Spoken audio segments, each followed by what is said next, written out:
Hello दोस्तों, welcome to mathematics जी में मैं पवन सर आप सभी का स्वागत करता हूं। तो आज दोस्तों हम लोग क्या पढ़ेंगे, क्लास 10 का मैथ्स 2 चैप्टर नंबर 3 जो आपको चल रहा है उसे आगे बढ़ाएंगे। और जैसा कि आप जानते हैं, इससे पहले वाले वीडियो में मैंने आपको चैप्टर नंबर 3 यानी वृत्त का जो मैंने एक्सरसाइज 3.1, 3.2, 3.3 और एक्सरसाइज 3.4 के क्वेश्चन नंबर 4 तक कंप्लीट करा है। यानी कि कुछ सम्स बाकी हैं और जिसके बाद हमारा चैप्टर नंबर 3 भी क्या हो जाएगा, कंप्लीट हो जाएगा। यानी कि एक्सरसाइज 3.4 कंप्लीट होते ही हमारा चैप्टर नंबर 3 पूरा हो जाएगा, क्योंकि एक्सरसाइज 3.5 आपको इस बार के सिलेबस में नहीं दिया गया है। और हमने एक्सरसाइज 3.4 के भी क्वेश्चन नंबर 1 to 4 कर चुके हैं। सिर्फ हमें क्या करना है, 4 सम्स और करना है, तो हमारा एक्सरसाइज 3.4 भी क्या हो जाएगा, कंप्लीट हो जाएगा। और अगर आपने पुराने वीडियो को नहीं देखा है तो आप उस वीडियो को देखिए और चैप्टर नंबर 3 की क्या कर सकते हैं, स्टडी कर सकते हैं, क्योंकि बोर्ड एग्जाम्स भी काफ़ी नज़दीक में है। तो आपको अब स्टडी क्या करना है, काफ़ी स्टार्ट कर देना है, काफ़ी आपको मेहनत करना है, क्योंकि आपको बोर्ड एग्जाम्स ऑफलाइन होने वाले हैं, आपको पता चल चुका है, टाइम टेबल भी मिल चुका है। तो पूरी तैयारी आप लोग करते रहिए। और अगर मैथ्स पढ़ना है, मैथ्स के मैं आपको वीडियो हमेशा बनाते रहूँगा, और आपको मैथ्स के जो भी डाउट रहेंगे आप मुझे कमेंट बॉक्स में बता सकते हैं। और अगर चैनल पे नए हैं तो दोस्त, और मैथ्स पढ़ना है तो आपको चैनल को सब्सक्राइब कर लेना चाहिए और बेल आइकन में ऑल के बटन जरूर प्रेस कर लेना है। चलिए स्टार्ट करते हैं। बाकी के सम्स को आज हम लोग क्या करते हैं, कंप्लीट करते हैं। क्वेश्चन नंबर 5, क्वेश्चन नंबर 5 में बोला है सिद्ध करिए कि जो प्रत्येक आयत होता है वह क्या होता है, चक्रीय चतुर्भुज होता है। हमें सिद्ध करना है कि अगर वो आयत है तो वो क्या होगा, चक्रीय चतुर्भुज है। और चक्रीय चतुर्भुज कब होता है, जब उसके सम्मुख कोणों का योगफल कितना होता है, 180 अंश होता है। यानी कि अगर हमें सिद्ध करना है आयत एक चक्रीय चतुर्भुज होता है, तो इसका मतलब हमें सिद्ध करना है कि सामने सम्मुख कोणों का योगफल कितना करना है, 180 सिद्ध करके बताना है। अगर सम्मुख कोणों का योगफल 180 अंश हुआ तो यानी कि आयत क्या होता है, एक चक्रीय चतुर्भुज होता है। तो यहाँ सिद्ध करना है, इसलिए हमें दत्त लिखना है, साथ भी लिखना है। तो दत्त में क्या लिखोगे, जो हमने चतुर्भुज बनाया है वो क्या है, एक आयत है। तो हम बता देंगे चतुर्भुज एबीसीडी क्या है, एक आयत है। सिंपल सा है सवाल, ये बहुत ही सिंपल है। अगर ये प्रश्न आ जाए तो आपको बिल्कुल इसे जाने नहीं देना है, इसको पकड़ के रखना है, इसका नंबर आपको प्राप्त करना है। तो साथ ही हमें क्या सिद्ध करना है कि ये चक्रीय चतुर्भुज है। चक्रीय चतुर्भुज कब होता है कोई चतुर्भुज, जब उसके सम्मुख कोणों का योगफल कितना हो, 180 अंश हो। यानी कि आपको सिद्ध करना है कि कोण B प्लस कोण D बराबर कितना है, 180 अंश। कोई भी एक जोड़ी आपको सिद्ध करना है कि कितने अंश का होता है, 180 अंश सम्मुख कोणों का। ये हमारा साध्य है।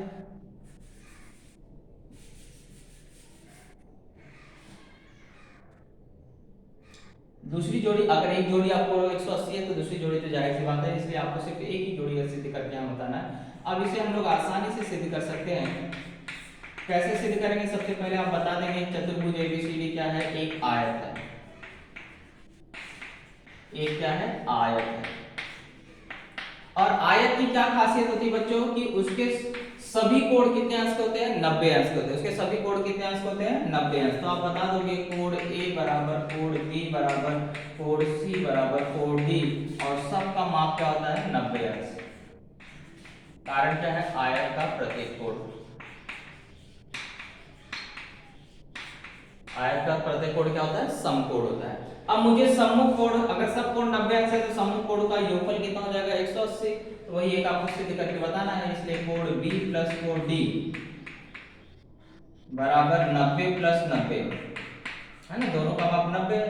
तो कोण B प्लस कोण D बराबर हो गया कितना, 180 अंश। और आपने पढ़ा है कि अगर सम्मुख कोणों का योगफल 180 अंश होता है तो वह चतुर्भुज क्या होता है, चक्रीय चतुर्भुज होता है। तो आप बता देंगे चूंकि चतुर्भुज के सम्मुख कोण संपूरक 180 अंश यानी कि संपूरक, जब दो कोणों का योगफल कितना होता है, 180 अंश होता है, तो उन्हें क्या बोला जाता है, संपूरक।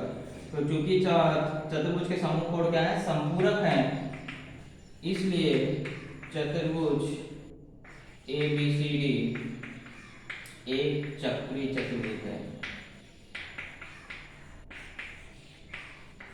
और यही आपको क्या करना था, सिद्ध करना था। एकदम सिंपल सी बात थी आपको इसमें, क्योंकि आयत के प्रत्येक कोण ही 90 अंश के होते हैं, तो सम्मुख कोणों का योगफल 180 अंश हो गया, इसलिए ये क्या कहलाएगा, चक्रीय चतुर्भुज कहलाएगा।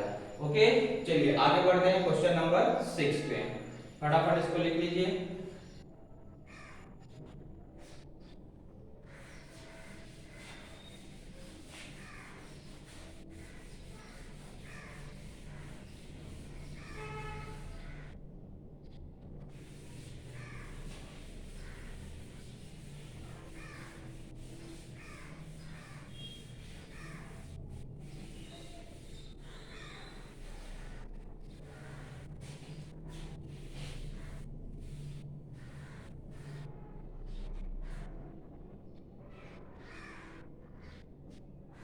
क्वेश्चन नंबर 6,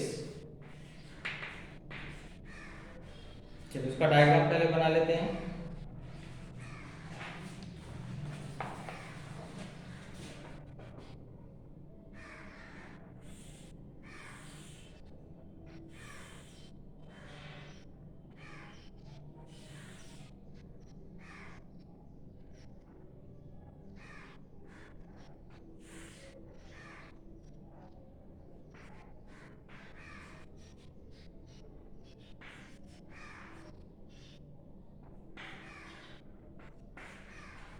इस तरह से डायग्राम दिया है और आपको बोला है कि रेख वाई जेड और रेख एच टी त्रिभुज डब्ल्यू एक्स वाई के शीर्ष बिंदु पी पर प्रतिच्छेदित करते हैं। तो हमें सिद्ध करना है कि W Z Y T, W Z Y T, sorry W Z P T, P कहाँ है यहाँ पर, पी पी पी पी यहाँ पे। तो डब्ल्यू जेड पी टी एक चक्री चतुर्भुज है, ऐसा आपको सिद्ध करके बताना है। और दूसरा आपको सिद्ध करना है कि बिंदु एक्स जेड टी वाई एक ही वृत्त पर है। चलिए आपके पास दो टारगेट आपको दिया, दो लक्ष्य आपको पूरा करना है। तो कैसे पूरा करेंगे इसके बारे में हम लोग देखेंगे। पहला टारगेट पहले ध्यान दें, आपको बोला है कि ये जो चतुर्भुज बन रहा है डब्ल्यू जेड पी डी, ये चक्री चतुर्भुज है। तो अभी भी मैंने आपको बताया कोई भी चतुर्भुज चक्री कब होता है, जब उसके सम्मुख कोणों का योग कितना हो, 180 अंश। अगर ऐसा घटना घट रही है कि सम्मुख कोणों का योगफल 180 अंश आ रहा है, तो वह चतुर्भुज हमेशा क्या कहलाएगा, चक्री चतुर्भुज कहलाएगा। ओके, तो इसी को हम लोग कैसे सिद्ध करते हैं आप देखिए। तो सबसे पहले देखिए आपको दिया गया है कि यहाँ जो कोण डब्ल्यू जेड पी बन रहा है, आप देख रहे हैं यहाँ 90 अंश बन रहा है। तो डब्ल्यू जेड पी बराबर कितना, 90 अंश। और एक दूसरा भी कोण दिया है, कौन सा कोण, डब्ल्यू टी पी, ये भी कितना दिया है, 90 अंश। ये भी दत्त में है, दोनों पे आप देख रहे हैं 90 अंश कोण बना हुआ है। इसका मतलब है कि इनके सम्मुख कोणों का योगफल कितना हो रहा है, 180 अंश। तो डब्ल्यू जेड पी प्लस कोण डब्ल्यू टी पी बराबर 90 प्लस 90, यानी कि डब्ल्यू जेड पी प्लस कोण डब्ल्यू टी पी बराबर हो गया 180 अंश, है ना। ये सम्मुख कोण है, देखो डब्ल्यू यहाँ है, जेड यहाँ है, पी यहाँ है और टी यहाँ है। तो आप देख रहे हैं यहाँ कोण कितने अंश के बन रहे हैं, 90 अंश के बन रहे हैं।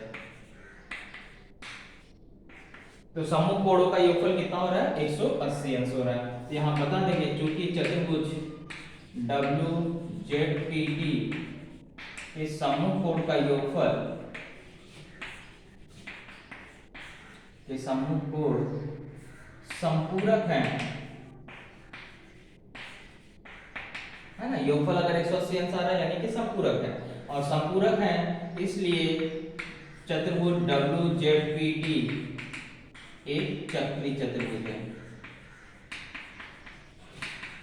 तो कभी भी याद रखिए बच्चों कि अगर आपको चक्री चतुर्भुज सिद्ध करना है तो आपको देखना है सम्मुख कोणों का योगफल 180 अंश आ रहा है या नहीं। तो इसके आधार पे ये चतुर्भुज क्या हो गया, चक्री चतुर्भुज हो गया।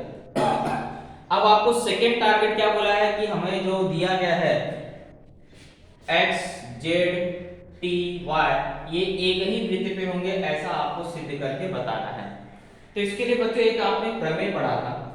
प्रमेय क्या पढ़ा था कि अगर कोई रेखा है, उस रेखा के बाहर अगर एक ही ओर दोनों बिंदुओं पे अगर समान कोण बनता है, अगर कोई रेखा के बाहर एक ही ओर आपको दो बिंदु हैं और उस दोनों बिंदुओं पे अगर आपको समान कोण बनता है, तो वह चारों बिंदु क्या होते हैं, एक ही वृत्त पर होते हैं। तो यहाँ आप देख रहे हैं कि यहाँ जेड पे भी आपको 90 अंश कोण बन रहा है और यहाँ टी पे भी क्या हो रहा है, 90 अंश का कोण बन रहा है।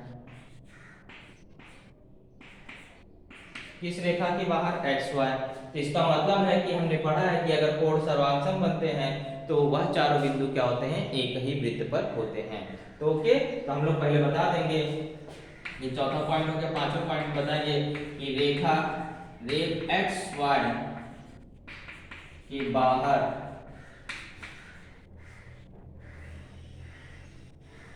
इस पॉइंट को थोड़ा बाद में लिखते हैं, पहले ये बता देंगे कोण कितने अंश के हैं, 90 अंश। कौन कौन से कोण, तो कोण एक्स जेड वाई बराबर कोण एक्स टी वाई बराबर कितना, 90 अंश। अब हम बताएंगे कि रेख एक्स वाई के एक ही ओर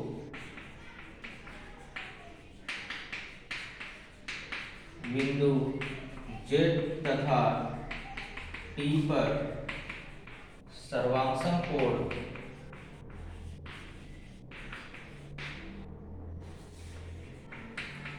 बन रहा है, इसलिए बिंदु एक्स जेड टी तथा वाई एक ही वृत्त पर हैं। ये गुणधर्म भी मैंने आपको इससे पहले वाले वीडियो में बताया है। तो इस तरह से हमारा ये क्वेश्चन भी क्या हुआ, कंप्लीट हुआ, क्वेश्चन नंबर 6। अब बढ़ते हैं क्वेश्चन नंबर 7 और 8 पे। तो पहले 7 कंप्लीट करते हैं।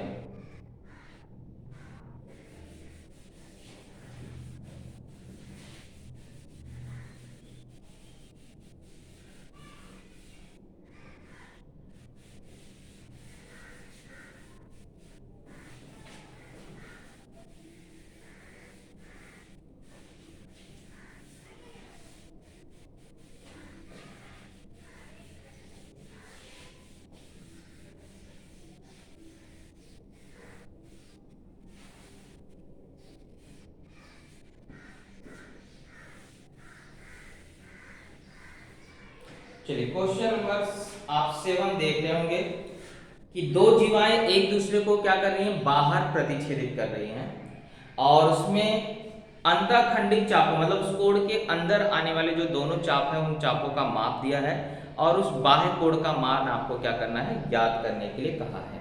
तो कोणों वाला 4 गुणधर्म मैंने आपको समझाया था इससे पहले वाले वीडियो में। अगर उस वीडियो को नहीं देखे हैं तो दोस्तों अच्छी तरीके से देख ले, क्योंकि उसमें आपको बहुत ही अच्छी तरीके से एक्सप्लेन किया गया है किस कंडीशन में कोण का माप कैसे ज्ञात करते हैं।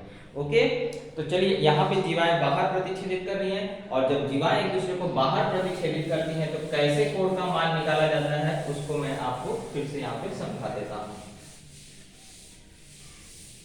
तो पहले देखिए चित्र दिया गया है,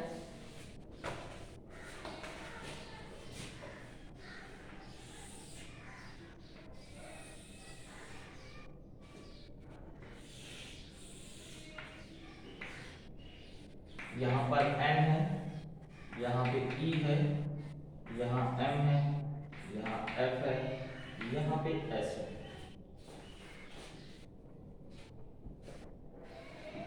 तो चाप NS का मान 125 और EF का मान दिया है 37। ये 125 है और ये कितना है, 37 अंश है। इस तरह से दोनों चाप का मान दिया गया है और कोण NMS का मान आपको क्या करना है, ज्ञात करना है। एकदम सिंपल सी बात है कि जीवा आप बता देंगे, जीवा कौन कौन सी जीवा, EN तथा जीवा SF या FS परस्पर बिंदु M पर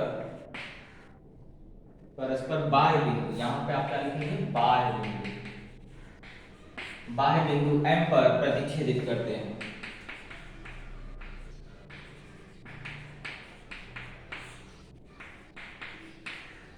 इतना सा आपको स्पष्ट करना है। अब आप जीवाएं बाहर प्रतिच्छेदित कर रहे हैं तो आप लिखोगे जीवाओं के बाह्य विभाजन से, और अगर अंदर प्रतिच्छेदित करेंगे तो आप बताओगे जीवाओं के अंतर विभाजन से। तो जीवाओं के बाह्य विभाजन प्रमेय से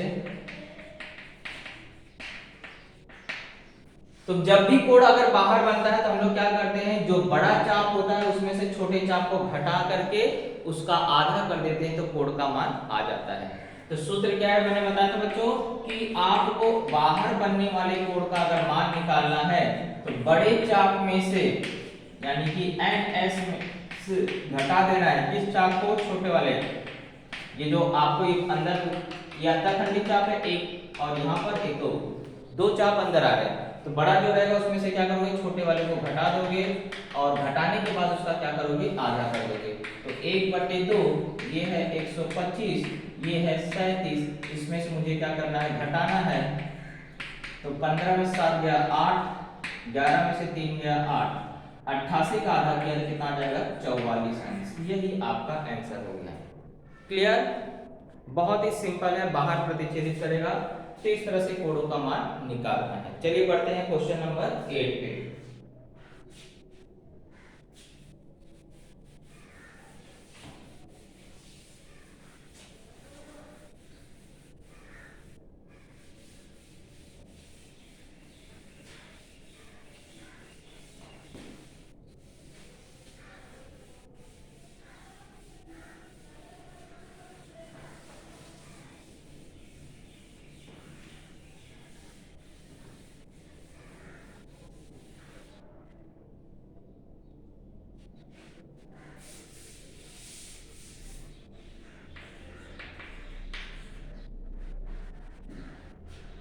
क्वेश्चन नंबर 8 में आपको बोला है दो जीवाएं हैं, एक दूसरे को अंदर प्रतिच्छेदित कर रही हैं।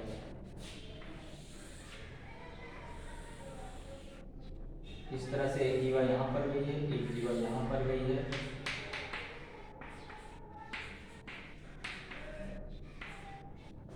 और आपको कोड ABE का मान दिया है 108 अंश, ये कोड का मान दिया है 108 अंश, और चाप का माप में ए ही दिया है 95 अंश, और DC ज्ञात करना है। एकदम सिंपल सी बात है बच्चों, इसको भी हल करना। तो आप यहाँ पहले बता दोगे जीवाएं, जीवा कौन कौन सी, AC तथा जीवा DE परस्पर अंतःबिंदु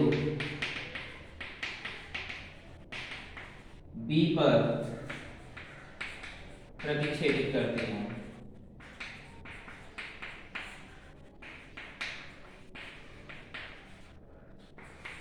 अब वहां पे बाहर प्रतिच्छेदित कर रहे थे, यहाँ पे अंतर प्रतिच्छेदित कर रहे, इसलिए कौन सा गुणन लगेगा, जीवाओं का अंतर विभाजन, जीवाओं के अंतर विभाजन प्रमेय से।